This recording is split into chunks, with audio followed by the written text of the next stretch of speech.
The Faraway Paladin deserves to be known as one of the best Isekai, with unique character designs, great world building, with the main character not being a self-insert power fantasy, with hints at great world building, politics, interesting takes on side characters, how religion, faith, worship is intertwined into politics, and how it is mingled and meshed with the world. All of that being said, with all of that being inside of a very Western style fantasy, similar, well, taking inspiration from the Lord of the Rings,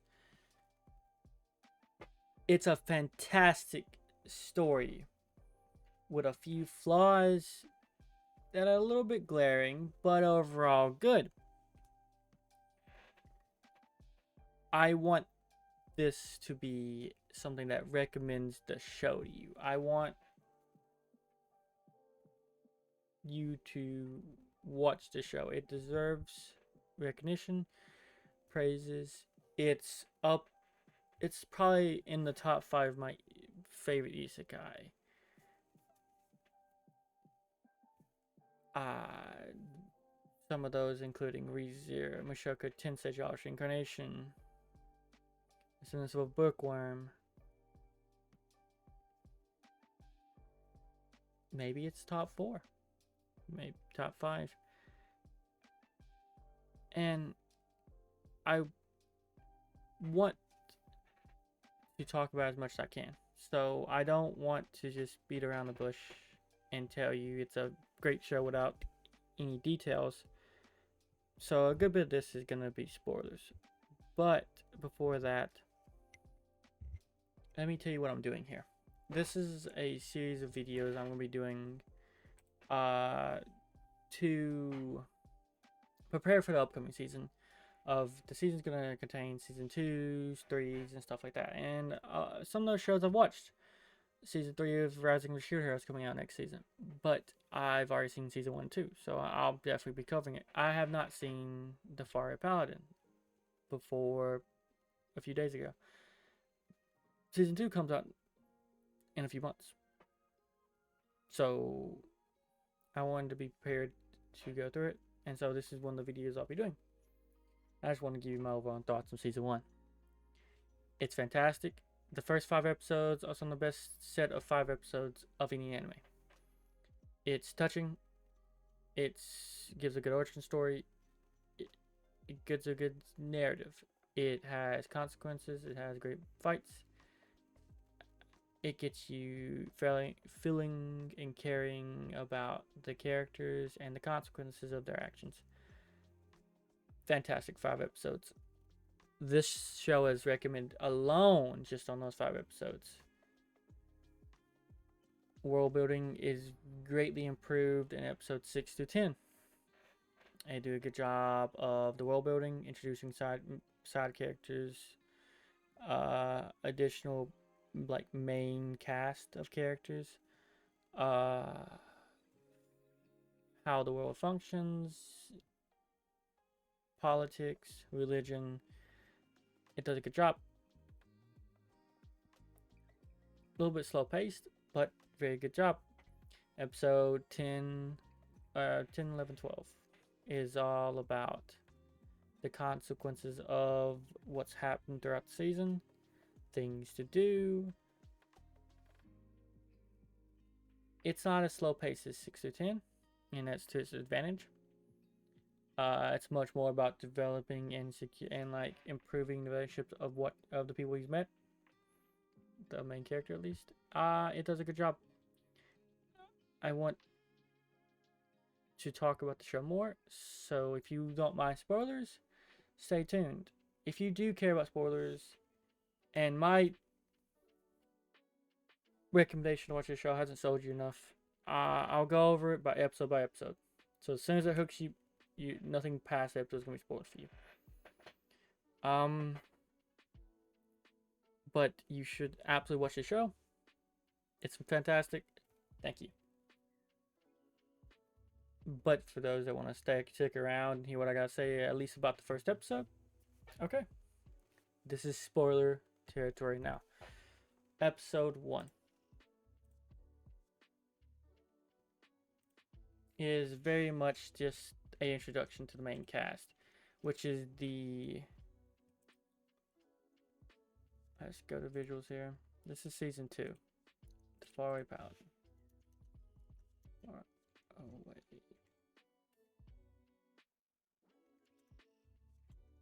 I have a mic in front of me. It's kind of hard to type. Faraway Paladin.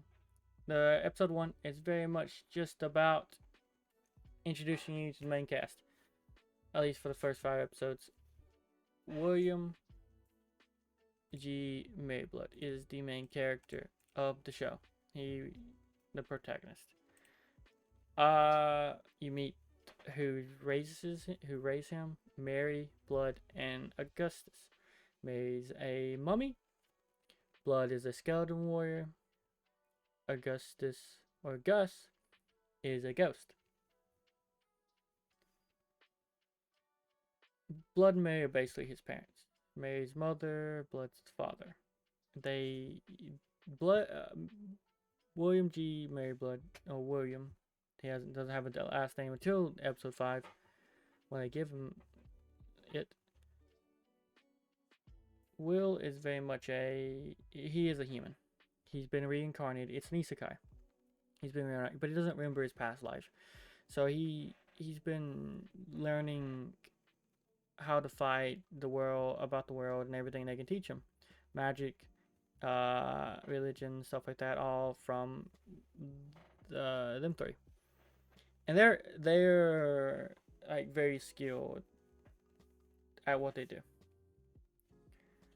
2 is in the 5 episodes you see him aging. Episode 1 he's very young, he's just introduction. But episode 2 is he's 13 in episode 2, and they're making his lessons more difficult to make sure he learns a lot more and everything he needs to know to survive in the world outside.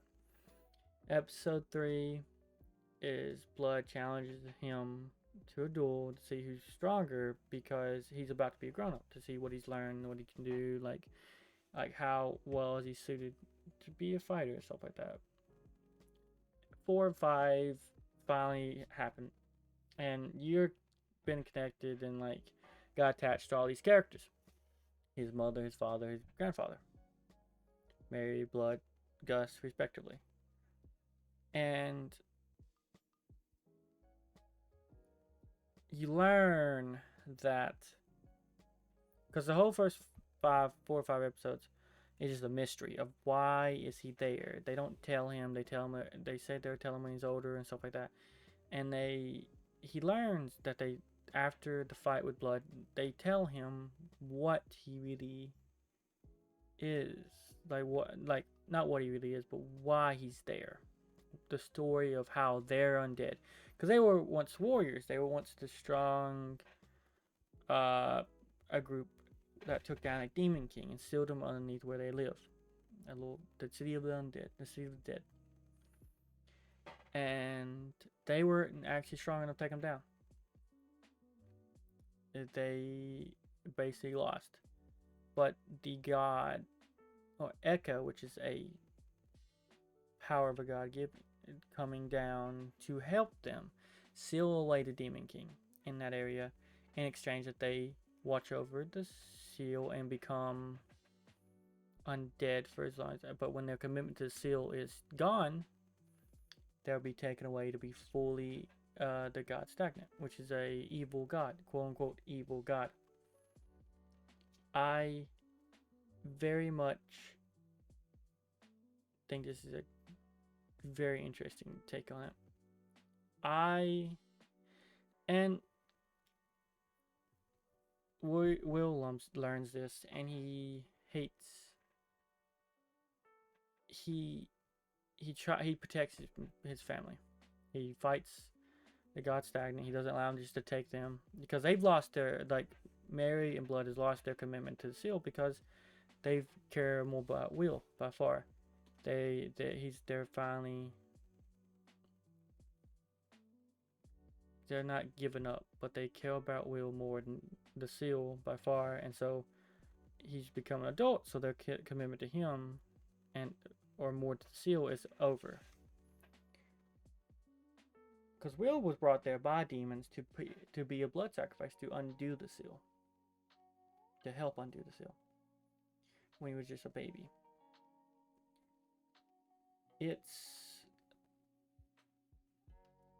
And what ends up happening is Will gets a god. So a god grants him a blessing, grants him the power, and allows him to become strong. And with his teachings from the great warriors, he's able to actually defeat the Echo of Stagnant, which is an evil god. And though he's able to defeat them, Mary and Blood still pass away because their body's not gonna stay functioning. They are undead, and they've defeated the undead Echo. So of course Stagnant would take the power back, right? But Will has gotten a blessing from the god Gracefell. Gracefell is the one or the god of returning life and death back to the cycle. So he has the blessing to return undead back to that cycle of life and death. Basically the opposite of Stagnant, which is the undead god. And so he does that because they're going to be parted away. So it's best for him to give them back to the cycle of life and death. And that's the story of episode 1 to 5 in a very fast pace. Those 5 episodes are worth watching this by itself. I like the world building in this. Episode 1, Gus teaches Will about the gods, and to go into detail, it's very much about there are virtuous gods and evil gods, but Gus explains it of the virtuous god Volt is also the god of tyrannical governments and stuff like that, while the evil god, I forget his name, the leader of the evil gods is also the god of rebellion. And if you ask the rebel that's rebelling against a tyrannical government, the rebel would say the good god is the evil god, and the tyrannical government leader would say the good god is the virtuous god. So it's more about perspective of who you ask who is good and evil. I find that fantastic because I do not like religion in anime or TVs in general, because they usually are. I feel like it's always held to the standard of they're really good, they're always good, or they're always bad. Some shows don't do that, but a lot of the shows do, to me. And in this one, it's not like that. And the gods are real in this world. It's not just a prayer thing and you're never going to get a message back or anything like that. Will meets Gracefell. Will meets her face to face numerous times. Though she barely talks back, she does say things every once in a while. Stagnant has the Echo, of course. He has conversations with the Echo of Stagnant, which is Stagnant's power. One of the evil gods. And so it's very much the religion is a thing in this world, and everyone at 15 pledges something to the god, and the stronger the pledge, the better the blessing, in a way. And I like that, how they intertwine religion with the world. It's very interesting. Because, what was it, Gus made a pledge to always be free to the god of wind, the virtuous god. So depending on what you pledge and how easy or hard it is to achieve will depend on the blessing. Some also become like favorites of the god. Like Will is one of Gracefell's priests. He's a warrior priest. And what he gets called for a good while up until episode 10. Then he's actually a paladin because they knight him also. But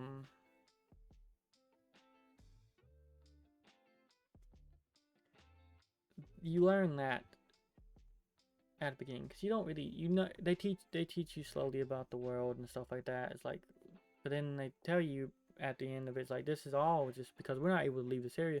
This is all 200 years ago knowledge. It might very well be different. We can't even promise, but we've never even seen a human since we've been undead, and except Will. Will's the only human they know of that is alive. And by the end of the 5th episode, they pass away. Only ones left is Gus and Will. Will goes out on the adventure because he's a grown up. He's an adult now, and he goes out searching for just in the world. He comes across I'd say the secondary main character, Menelodor. Menelodor is a half elf mix, and they have a rough start, but their friendship develops all the way into episode 12. They do a good job of trying to develop that friendship, making him a very, very much a main character. Allowing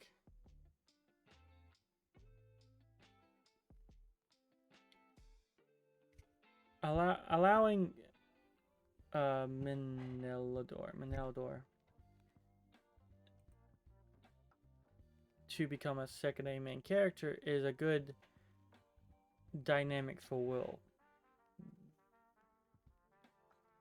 I wouldn't say mirror opposite of each other, but Menelodor is very much not as nice, not as great,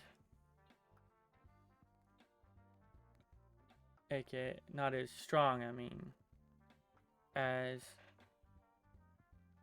Will is, because he hasn't had that training. Will's been trained by the 3, like, there's still stories of the 3 like warriors, the 3 like heroes that Will was trained by: Gus, Blood, and Mary. Those 3 are still very much known in the world. Will doesn't say that. It doesn't say who he is and who he raised him, of course. He just basically doesn't talk about his background. But it works well because Menelodor talks about not having anywhere to belong. He's a half elf, mixed between human and elves. He doesn't grow at the same age as either. Everyone he loves will pass away or die, and he doesn't live long enough for elves, and he doesn't fit in well with them because he ages differently than they do.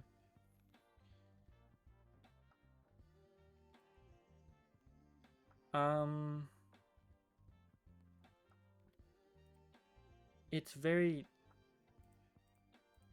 nice to see Menelodor as a main character, because he doesn't really become a main character until, I dare say, you introduce episode 6. Episode 7 would probably be where he becomes a main staple of the show.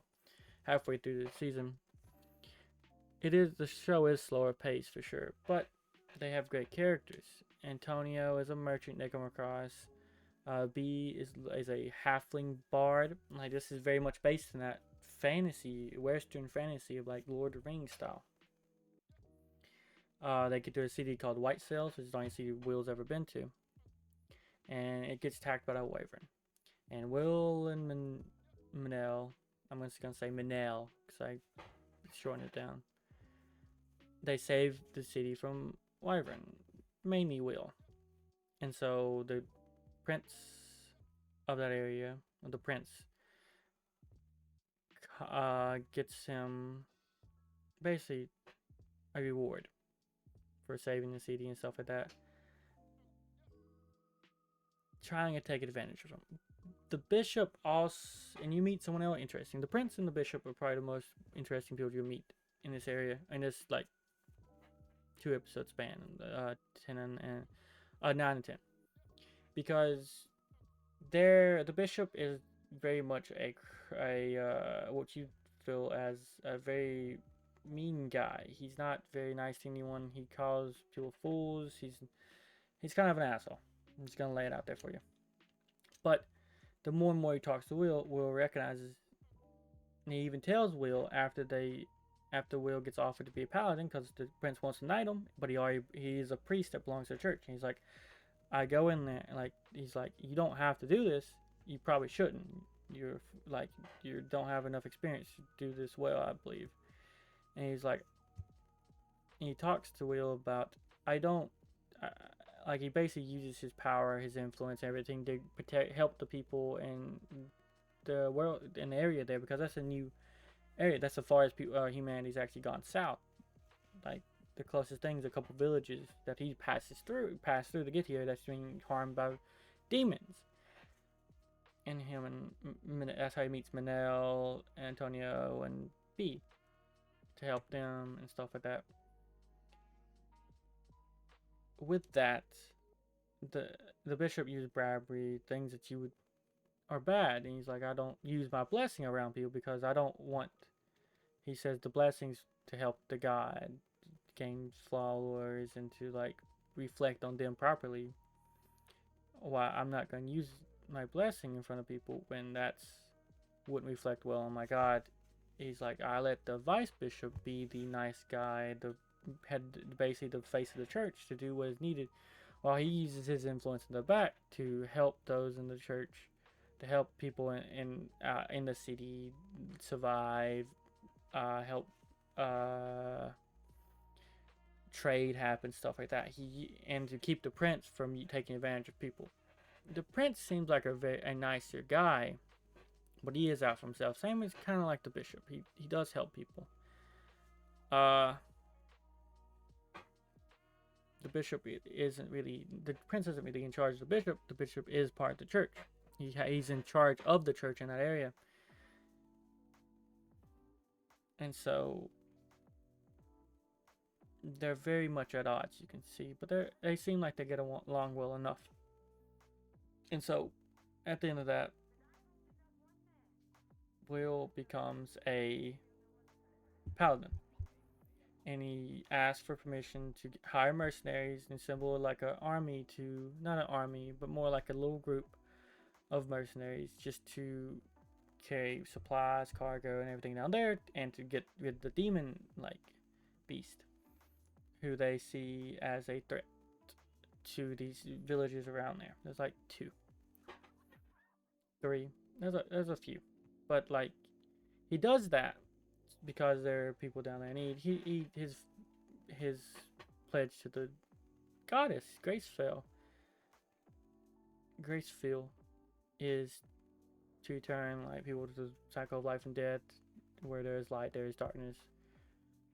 He's very much upholding his pledge. He's a very nice guy. He's basically you can think of it as a white knight. He is a paladin, the lawful good, against the chaotic evil of demons and stuff like that. Even though that's not exactly how Gus taught him, that he would be best described as the paladin, lawful good knight, lawful good white knight kind of class.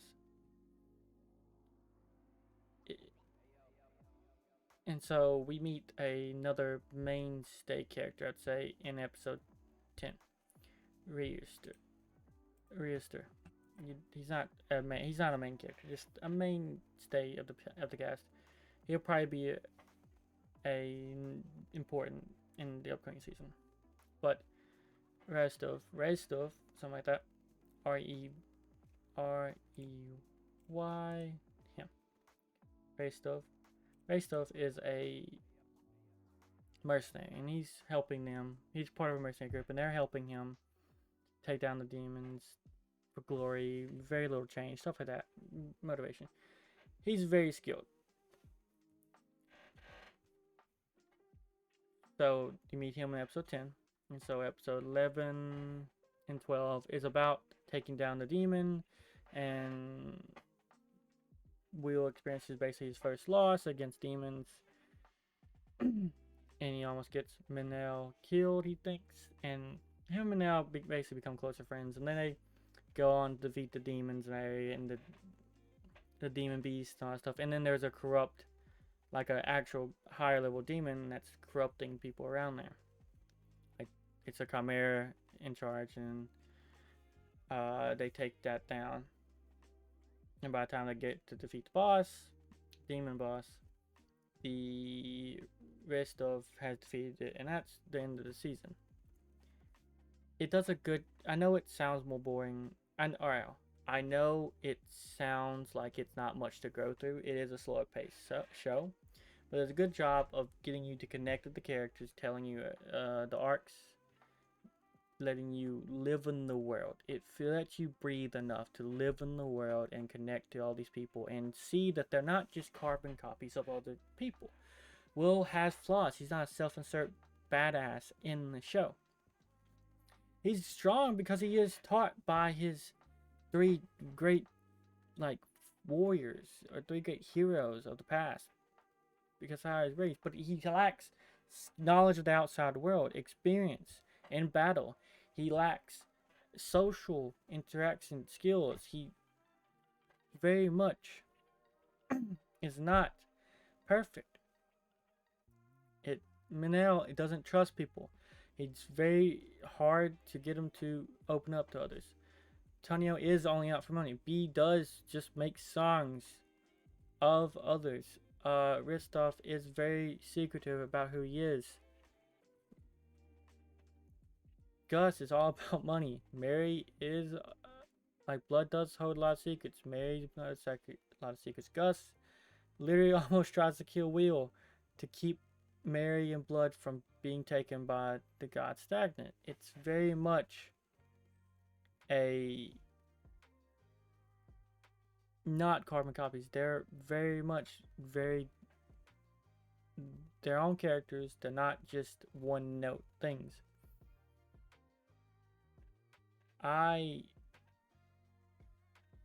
With the gods intertwining into this world and the politics, you meet the prince, you learn about the politics of the world more, the world building.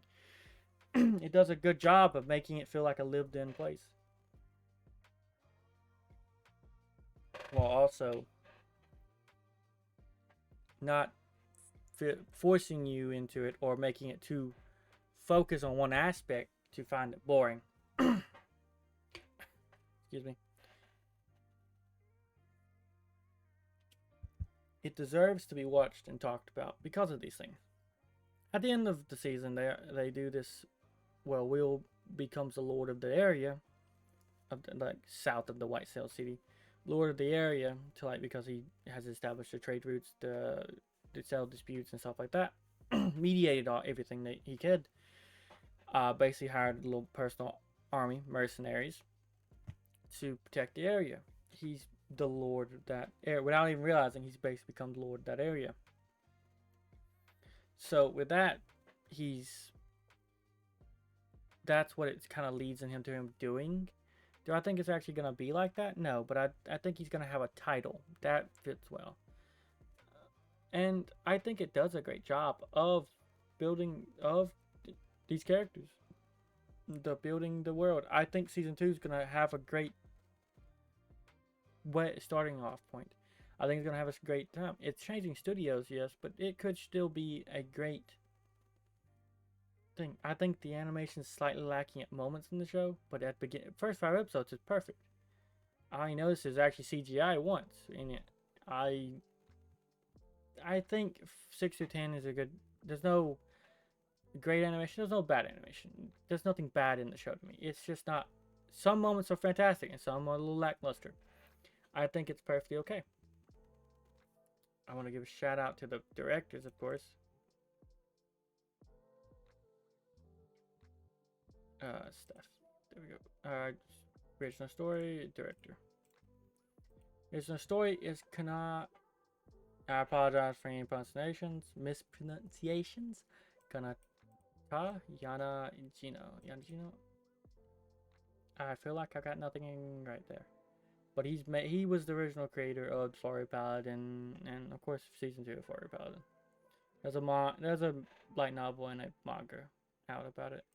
The director is Nobuta. He's the director for Faraway Paladin. You can see a few others on the screen. But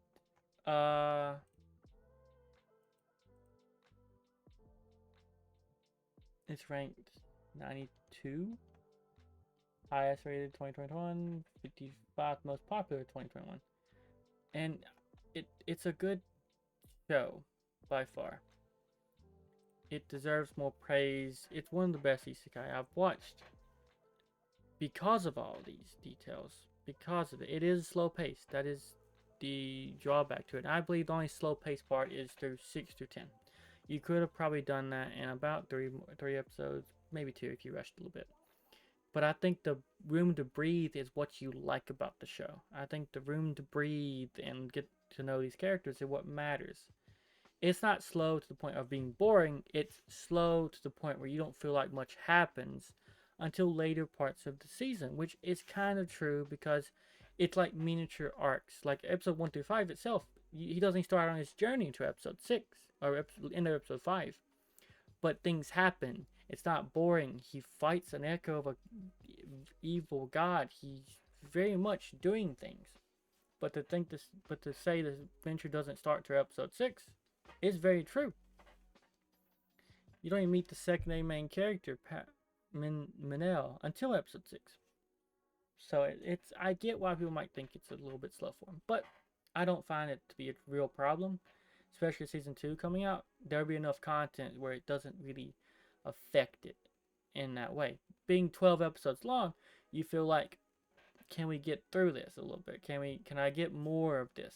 I don't know if you're gonna get a second season, but a second season coming out, I think it fixes the problems of like the slow pace of the show. Especially a new studio coming in, it could be fantastic. The art animation could be great. The pacing could be a little bit better. I highly recommend this show. Is there anything else I want to talk about? Of course,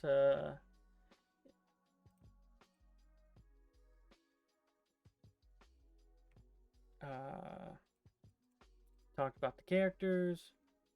Excuse me if I have to go through this. I want to make sure I get everything. I already tried to record this twice, and didn't go well.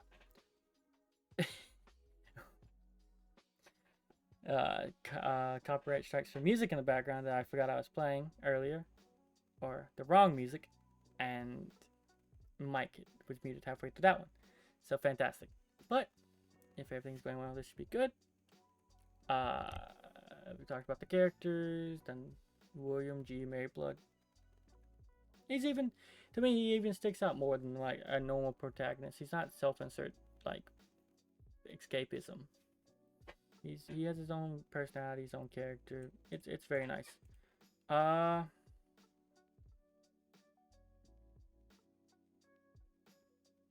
World building. Yep, it feels like a lived-in world. Cities, the prince, the bishop, the world outside of that, the kingdoms. Very much. It could do better on the world building and visualization, but if you aren't able to visualize it, they do show maps every once in a while. It's hard to like make it out, but they show the maps of the world. I think if they took a more of like understanding of the world, it'd probably be harder to build it because you can't adjust it later on, because it doesn't want to show you everything. It wants you to see it as they go through the story. The Western fantasy, the Lord of the Rings, halflings, elves, knights, skeletons, mummies, ghosts. The Western storytelling with a isekai, Eastern Japanese fantasy twist on it does a great job. I greatly like that aspect. A lot of the times you'll see shows like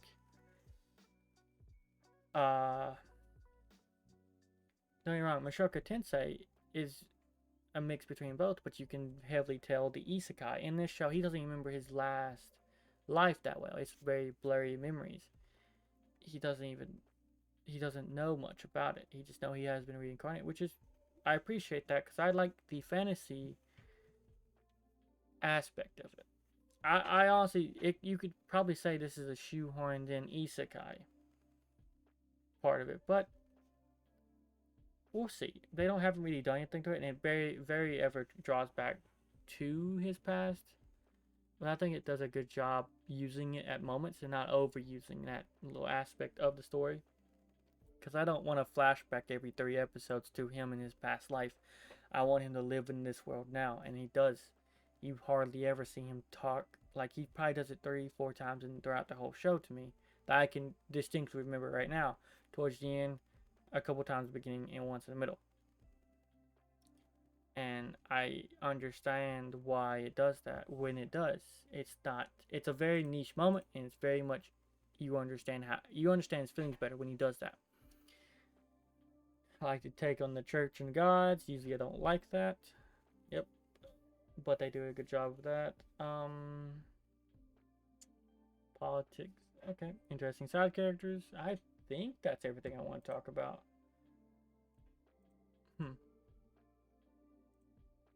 I've already given a shout out to the director, the creator. You can see it's not very popular. I've given it an 8 though. I've given 8 out of 10. It does great. If you like shows like Mushoku Tensei, I haven't seen Gun Fantasy yet, and Ash, The Rising of Shield Hero. I don't very much care for this one, but I understand. See, I've gave a like. Yeah, I've given a like to the ones I think fits well.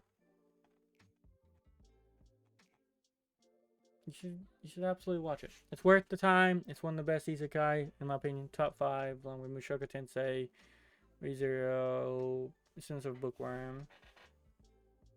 Not sure what else.